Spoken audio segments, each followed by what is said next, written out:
Les chemins vers l'échec. L'échec, souvent perçu comme une fin ou une humiliation, est en réalité une composante essentielle de l'existence humaine. Il ne surgit pas de nulle part, mais est généralement le résultat d'une série de décisions, d'actions ou d'événements échelonnés sur une période de temps. Ces chemins vers l'échec sont multiples, complexes et souvent entrelacés, mais ils partagent un élément commun. Chacun d'eux offre une opportunité d'apprentissage et de transformation, même si elle n'est pas immédiatement perceptible. Les types de chemins vers l'échec. L'échec par ambition démesurée. Lorsque le désir de réussir ou de se démarquer devient disproportionné, il peut éclipser la prudence, l'éthique ou la réflexion. Prenons l'exemple de Claire, une entrepreneuse visionnaire, qui refuse d'écouter les conseils d'experts par orgueil. En investissant toutes ses ressources dans une idée mal préparée, elle perd tout. L'échec ici réside non pas dans l'ambition, mais dans l'incapacité à reconnaître les limites et à s'adapter. L'échec par conformisme.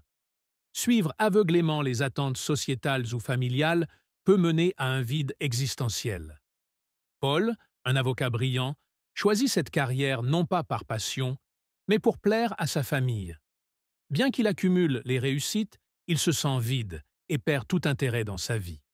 Cet échec moral et psychologique est un rappel que le succès aux yeux des autres n'est pas toujours un succès pour soi. L'échec par inaction. L'hésitation, la peur de l'échec ou le manque de confiance peuvent immobiliser une personne. Sophie, une étudiante passionnée par l'écriture, rêve de publier un roman. Cependant, elle ne soumet jamais son manuscrit à un éditeur, paralysée par la peur du rejet. Son échec n'est pas le refus, mais l'absence même de tentative. L'échec par excès de prudence. L'attachement excessif à la sécurité et au statu quo peut étouffer la croissance personnelle et professionnelle. Adrien, un cadre moyen dans une grande entreprise, refuse une opportunité de promotion car elle implique des risques. 20 ans plus tard, il regrette de ne pas avoir osé sortir de sa zone de confort. Les conséquences de l'échec. L'échec laisse souvent des traces profondes, perte de confiance, isolement, humiliation. Cependant, ces conséquences peuvent également servir de tremplin pour rebondir. La résilience, la capacité à apprendre de ses erreurs et la prise de conscience que l'échec fait partie intégrante du chemin vers la réussite sont autant de leçons à tirer. Les chemins vers la résilience. Accepter l'échec comme une étape. Il est crucial de comprendre que l'échec ne définit pas une personne.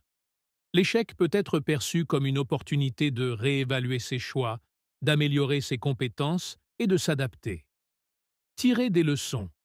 Chaque échec contient un enseignement précieux. En analysant les causes, on peut éviter de reproduire les mêmes erreurs et se renforcer pour affronter les prochains défis. Cultiver la persévérance.